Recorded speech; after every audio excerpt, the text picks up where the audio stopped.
last speaker is Dr. Dianne Gove from Alzheimer Europe. Dianne has been working for Alzheimer Europe since 1996. She has another degree in psychology and obtained her MA in education and psychoanalysis, and now is also a trained analytical Gestalt therapist. She's also obtained a PhD exploring GP's perception of dementia and how these relate to stigma and timely diagnosis. She's working on a wide range of topics covering care, legislation, advanced directives, and social support. And then she chairs the Alzheimer Europe Ethic Working Group, which has produced reports and on assistive technologies, dementia research, and a lot of other things. But Dianne will present sort of the patient's perspective on informed consent, and I'll give the word to you, Dianne. Welcome. This slide just shows the issues that I'm going to cover in this presentation. And whilst recognising the importance of informed consent as a framework providing measures to protect participants from harm whilst promoting their right to self-determination, I'm going to actually focus on the issue of empowerment, so trying to ensure that those who have the capacity are able to exercise self-determination, and that those who don't are nevertheless able to make their voices heard throughout the research process. I will be mentioning occasionally, for example, legal representatives, but I won't go into the legal issues. But I'd just like to draw your attention to Alzheimer Europe's 2016 yearbook on decision-making and legal capacity, which was written by Dr. Anna Diaz, and it has an interesting section showing some of the different laws and acts in various countries which have a relevance to decision-making in relation to research. So the first quote on this slide from Borger provides details of some of the criteria for informed consent, to which we should also add the voluntary nature of participation. But the second quote from Rangel highlights some of the possible implications for participants of consenting to research. But nevertheless, people take part in research for many reasons, often including altruism and a desire to contribute towards the advancement of scientific knowledge.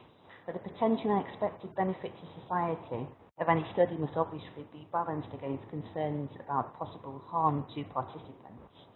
But then again, on the other hand, we must also bear in mind that the risk of harm, like potential benefit and burden, is subjective, and that benefit from the perspective of participants is not necessarily limited to the medical domain, and that people with dementia, like other members of society, we feel should have the right to take certain risks, provided that they still have the capacity to do so, or communicated their wish in advance of incapacity. So protective measures and restrictions on the right to participate in research should not unjustly discriminate against the interests, including autonomy, of those they are designed to protect. And so this is why we wanted to address the issue of empowerment. So the first point I'd like to make in this respect is about assumptions surrounding the concepts of dementia and capacity. There are many different ways to perceive dementia, and in 2013, drafted an overview of explanatory models reflecting how people make sense of dementia and the ethical implications of those perceptions. So, for example, some people perceive dementia as part of natural aging, as a biomedical condition, a mental disorder, or at the same time as a disability, and even due to spiritual forces. There are a very wide range of ways of making sense of dementia. And one area of particular relevance is that surrounding stereotypes of dementia, consisting of generalized associations between people with dementia and symptoms which are actually typically common in the advanced stages of dementia. And this has implications for respect for autonomy, in that there is a risk of assumptions being made about the capacity to consent to research. So, for example, that a person would obviously, in inverted commas, be unable to consent because they have dementia. And so this is why I wanted to highlight on this slide an extract from our report on the ethics of dementia research, in which we state that a person should be deemed capable of consent unless proven otherwise, that the knowledge or belief that a person has dementia should be considered as reasonable grounds for doubt concerning his or her capacity to consent to research and to justify the assessment of his or her capacity, but that a diagnosis of dementia or the belief or presumption that a person has dementia should never be considered as sufficient proof that a person lacks the capacity to consent to research. It's important also to bear in mind that capacity is not an all or nothing matter, and that people may possess capacity in relation to a specific task at a specific moment in time, but not in relation to another. Nevertheless, a person either has the capacity to make a decision about participating in a particular study, perhaps with appropriate support, and I'll come back to this later, or doesn't. Having a legally appointed representative doesn't necessarily mean that a person lacks the ability to consent to research. A guardianship measure may have been set up for certain domains or activities, for example, to handle financial matters, and the guardian might not even have the authority to make decisions about consent to research. So this would depend on the nature of the guardianship measure and the legislation in a particular country surrounding proxy decision making. In addition to avoiding assumptions related to perceptions of dementia and capacity, it's important to recognise dementia as a potential disability. So measures should be taken to ensure that the informed consent procedure doesn't hinder the full and effective participation of people with dementia in research on an equal basis with others, based on failure to provide what is known as reasonable accommodation. So whilst we need to ensure that appropriate structures are in place to protect the rights of people with dementia who are unable to consent, we also need to consider ways to empower people with dementia who do have the necessary capacity to consent, to ensure that the informed consent procedure maximises their potential to do so, and that it doesn't serve to unjustly exclude them from research or to make them prematurely dependent on legally designated representatives. So one way to do this is to consider how having dementia may impact on the ability to provide informed consent, not in terms of whether the person has the necessary capacity, which they obviously must have, that they're not under pressure and that they can communicate their decision, but rather how various impairments linked to having dementia may make it difficult to manage the whole process surrounding informed consent, and what kind of support might make that process more manageable. So it's a matter of empowerment and removing barriers to participation. So we need to consider ways to promote dementia friendliness in the context of informed consent. So this might include dementia-friendly documentation, such as letters of invitation, participant information sheets, and consent forms. Developing dementia-friendly procedures, so allowing people the support that they need from a person of their choice, taking care not to overload or stress people, and thinking about the very practical arrangements. Dementia-friendly environment, so that would mean conducting an assessment in a way which pays attention to the surroundings which might influence the person's capacity. For example, in the case of dementia, to lighting, mirrors, floors, patterns which make it difficult to judge depth, distances to walk, signposting, availability of toilets, etc. And then also communicating in a dementia-friendly manner. So again, not overloading with information. Perhaps using technologies and materials to facilitate understanding, paying attention to the complexity of language used, so not asking or communicating several ideas or questions at the same time. Informed consent shouldn't be considered as a one-off event which ends with the signature of a document, and I think this was mentioned earlier. And consent to various tests or procedures or to data sharing should be obtained or confirmed at various intervals throughout the study. And here I was very interested in Søren's information about dynamic consent and also Stephen's dialogic approach of the continuing dialogue. And similarly, we need to ensure that even if a person does have a legally designated representative, that they're nevertheless kept informed and involved in decision-making throughout the whole project. In cases where a person lacks the capacity to consent but is involved in the research, his or her assent should be sought at regular intervals. And with regard to withdrawal from the study, it's very important to pay attention to the possible desire to withdraw, but also to bear in mind the potential conflict of interests of researchers in the sense that they're responsible for the well-being of participants, but they also have a vested interest in maintaining participants in a study. And I would be interested in your views on this, but I would argue that a person who lacks the capacity to withdraw from a study should not be solely dependent on a legal representative to do this on their behalf, and that the same level of capacity needed to decide on participation in a study, bearing in mind the potential risks and burden, should not be necessary in the case of a desire to withdraw from it. Researchers should envisage involving people with dementia in the context of public and patient involvement, PPI, so as to improve the experience of research participants with dementia. So, for example, this might involve providing feedback and advice on the suitability of documentation or procedures. And Alzheimer Europe has recently developed a position paper on PPI and dementia research, and this will be available soon, which we just need to have this approved by Alzheimer Europe board at the end of February. Before concluding with a statement I'd like to give the statement from a person with dementia, which demonstrates the complexity of the issue and the importance of listening to what people with dementia think about these issues. I'd like to summarise by emphasising the importance of providing a framework for informed consent, which offers not only sufficient protection from potential harm, but also the necessary support to empower people with dementia, as far as possible, be involved in research, and to ensure that their voices are heard, even if they lack the capacity to give informed consent. And so, I'm just going to read through you Hillary's perspective.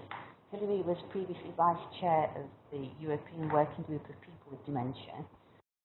So Hillary states, dementia adds an additional layer of complexity to all aspects of research, whether it be engaging participants in the research cycle or as an active participant in a research study or drug trial.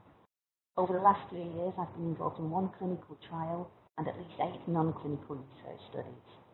Without exception, consent mechanisms have been clear, followed to the letter, and have given me no cause for concern.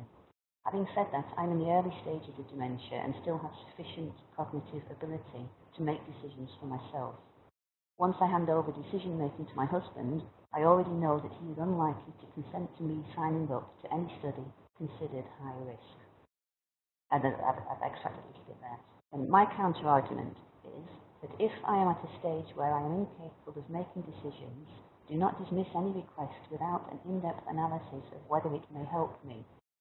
By that stage, doing nothing means the inevitable outcome, and I would not want to rely on other brave people putting themselves forward in effect on my behalf.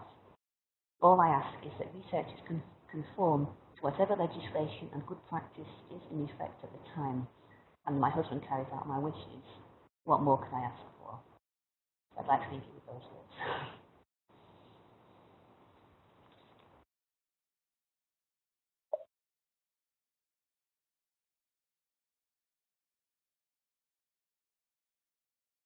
Do you have any questions?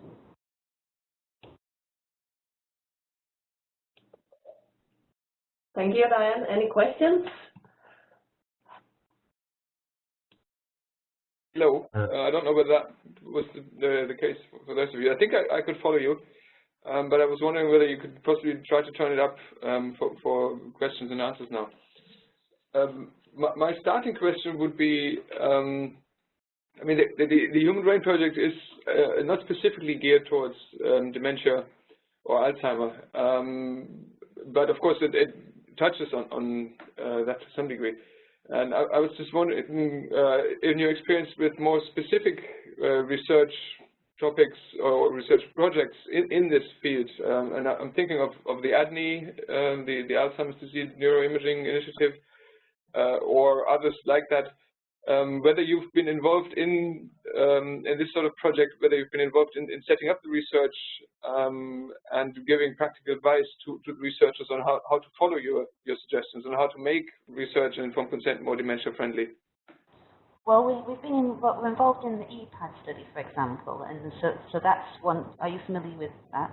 No. So that's the European Prevention of Alzheimer's Dementia, and so that's setting up various cohorts, and eventually it's going to be a different way of approaching clinical trials.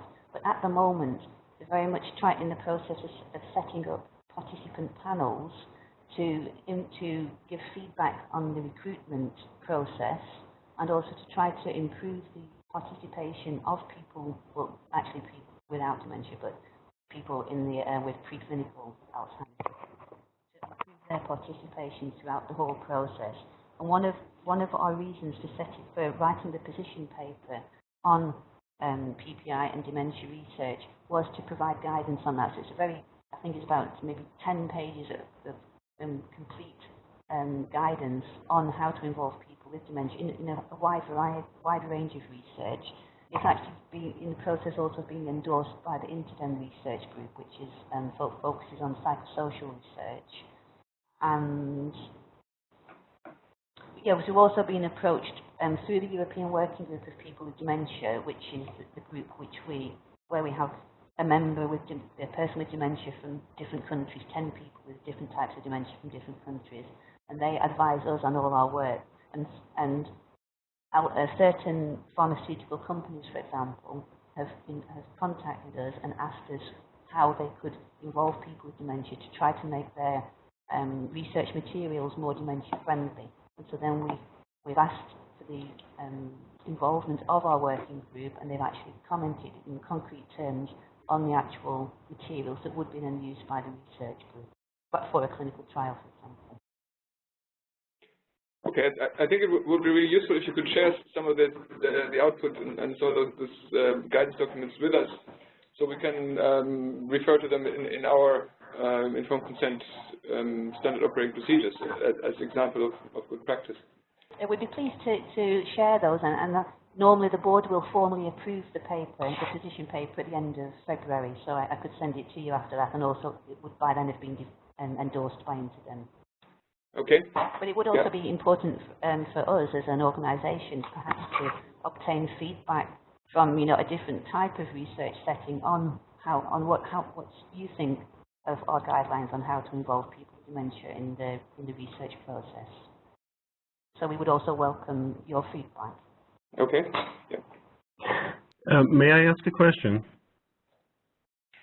Sure. Can you hear me? Yep. It took me a while to get my audio going. This is Kevin Grimes, Karolinska. I'm with the project and also a psychologist and forensic psychologist from Boston. I appreciated Dianne's discussion of the dementia situation, having worked with all sorts of degenerative diseases and dealing with competency issues. It opens up a whole layer of the person who acts on the behalf of the, let's say, patient for the moment, who we assume has capacity to be the responsible person, but that's not always the case. Sometimes even legal representatives may come to a situation and carry their own banner about an issue. I had a case where a psychoanalytic individual was the guardian for Huntington's patient, and it was very difficult to work it out because of the clinician's interests of working out some kind of issue that he assumed that the Huntington patient had about life, continuing to live, the right to die, and so on. But these get very sticky, and I wonder if you could comment about how those issues might be addressed. Yeah, that's a difficult one, because if the actual legal system doesn't actually have measures in place to verify the capacity of the person who may be consenting on behalf of another person, that's very difficult issue. But also when you're talking about people making decisions on behalf of another person, there's the potential to stereotype and also for value judgments to come into place. Mm-hmm. I don't actually know what the solution is, and I'm just looking at as well at the our work on decision making and legal capacity, where it's actually stated in some countries, in the absence of a legal representative, a member of the family consent to research on behalf of the person. And I think that's also a very tricky issue because there are certain relationships are not always positive within families, and there can be power relations and power issues at stake. So I don't have the answer, but I do agree that it's a very difficult issue. I appreciate that. I think we are in agreement that there is an issue about it, and something to keep an eye out for.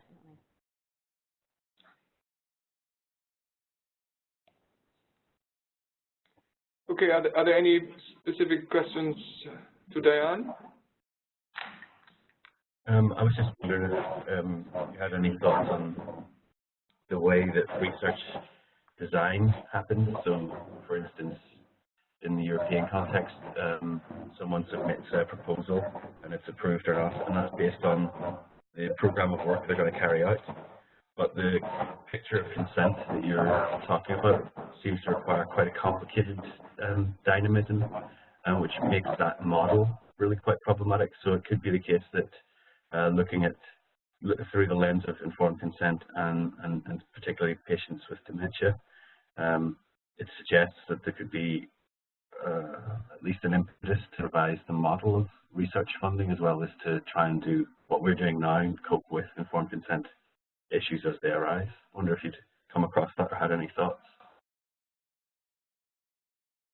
That me? Are you asking me?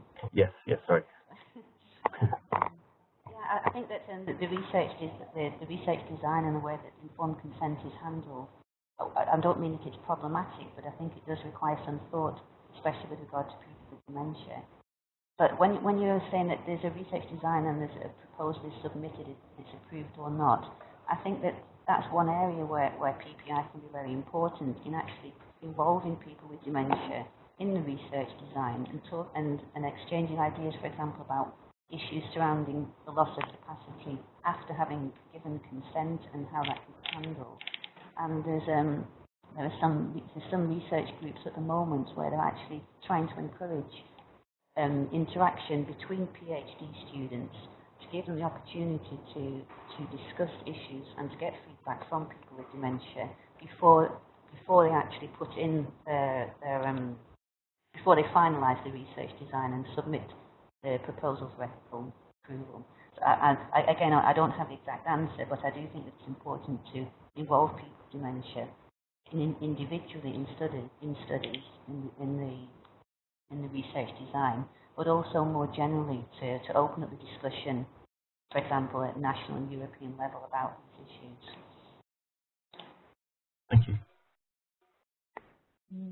I also have an observation about if I was looking at the presentation on Alzheimer patients. Oh, I have a lot of noise in the background. Do you have it? Yeah, there's some feedback. Yeah, okay. My question is, if you switch off the microphones. Okay. If you are writing operational procedures, maybe an important point is who will be in charge of collecting the informed consent, especially on the data use, because in our general view in a hospital, an informed consent is something that is shared by the doctor or the nurse and the patient, but actually the consent on the use of data is part of the administrative stuff that you sign when you enter into a hospital, and so it's an administrative person who is in charge of collecting your signature. And I'm not sure that administrative people is really trained in a proper way to collect an informed consent from a patient. And I think that sometimes, or I would say often, the consent on the use of data is just something that you sign without thinking about it.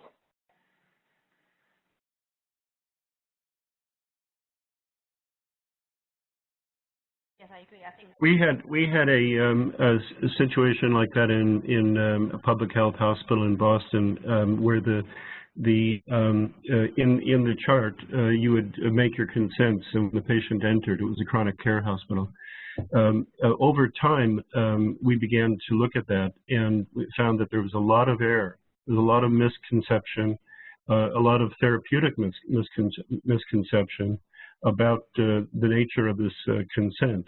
And so I think that was that maybe that was Daniela was speaking. I thought that was a very good comment, an important comment. I agree with you, Kevin, also about the therapeutic misconception. I think that the whole issue of obtaining consent in the hospital or clinical context, I think, can be very confusing for lay people. So we realise that the purpose of research compared to actual medical treatment.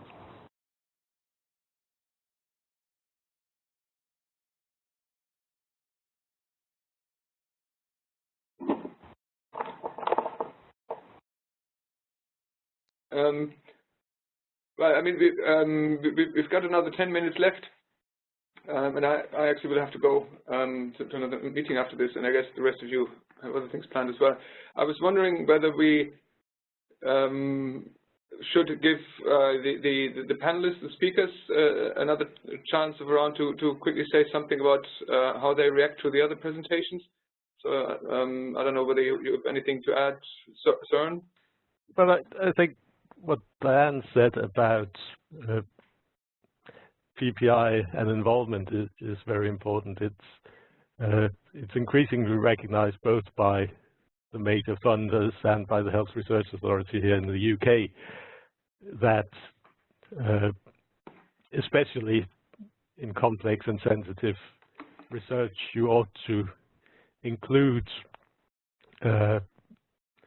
the group that you want to research on in the development of your research project. And it's not only a question about involving them in the informed consent procedure, but designing that, but really involving them in designing the research. And I think that's sort of the direction in which we are moving, and I think it's the right direction. Okay, thank you. Daniela, anything you would like to add? We seem to have lost Daniela. I can't see her anymore. Yes, technical problems. Okay, can you hear me now? Yes, yeah. Oh, okay, so I would just only add that I think that your proposal of a unified informed consent, it's a very interesting one and goes far beyond the Human Brain Project. So when you write your proposal, of course you have to write it in the light of the Human Brain Project, but it will be a very interesting point to start for an harmonization of informed consent all over Europe. So keep this in mind, and I'm really look forward to seeing your results. Okay, thank you. Dianne, is there anything else that you would like to add?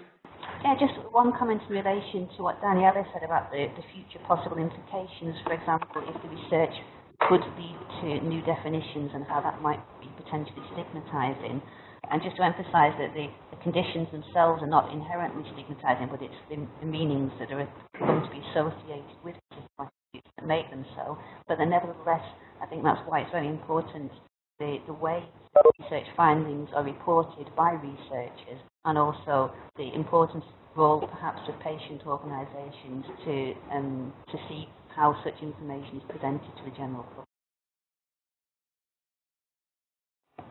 Okay, thank you. And then, Stephen, do you want to add something about what we've learned and how this is going to feed into our next steps? Well, in terms of what was just said about contextualizing informed consent throughout Europe, I think from our perspective as well, it's important that we present this SOP internally in a very carefully contextualized way. So not to present it as a tick box exercise, but more as to try and take this idea of a dialogue and internalize that within the standard operating procedure.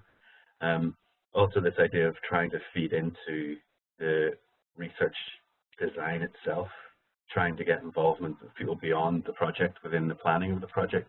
I think that would be a really useful thing. I don't know how feasible it is, but we at least have the scope to mention that and then get that on the table for future iterations of the project. So yeah, this is all very useful and more food for thought. Okay, thank you. Are there any other final comments from anybody who participated? If not, Karen, do you want? If I can just say that on the Daniela was speaking about, I think it was Daniela speaking about the autistic patient, and I was wondering how do you square getting consent from the autistic patient with principles of autonomy. I'm trying to remember the context. Maybe it was Soren that was saying that. Soren, actually. Oh, okay. My notes are really awful here, sorry. But in this particular case, it sounded like it wasn't so easy to be assured that there was understanding on the part of the signator. So in this case, it was autism. It doesn't really matter, but not understanding is a problem to autonomy.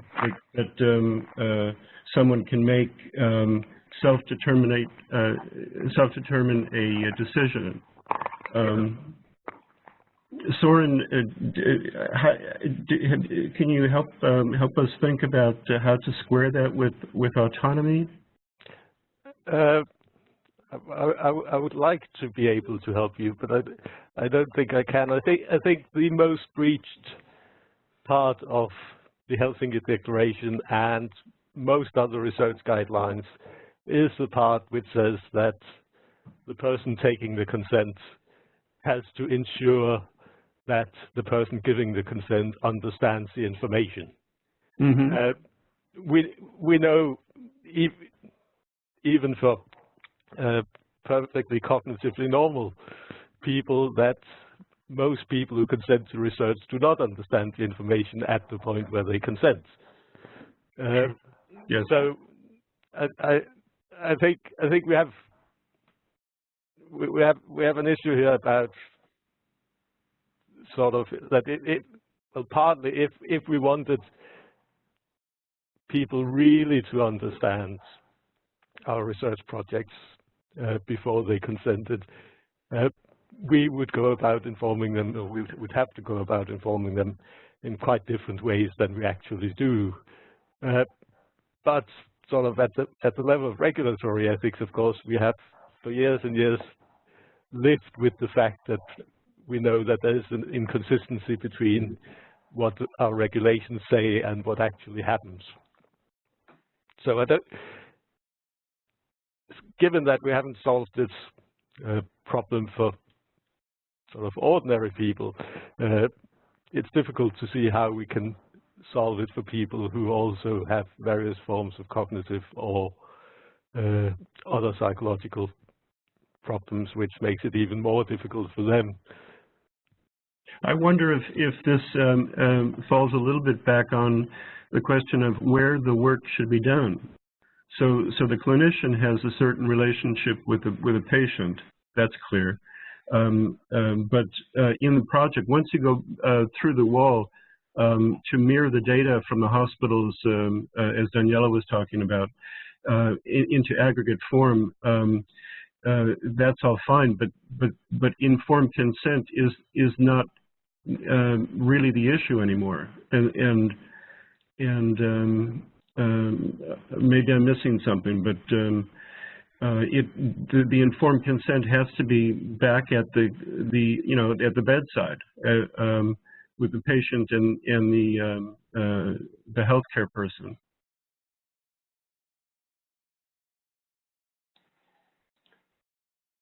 Okay, that seemed to be more of a statement rather than a question. Yes, I asked a question, then I made a statement. Thank you. Okay, so I think now it's about time to wrap up.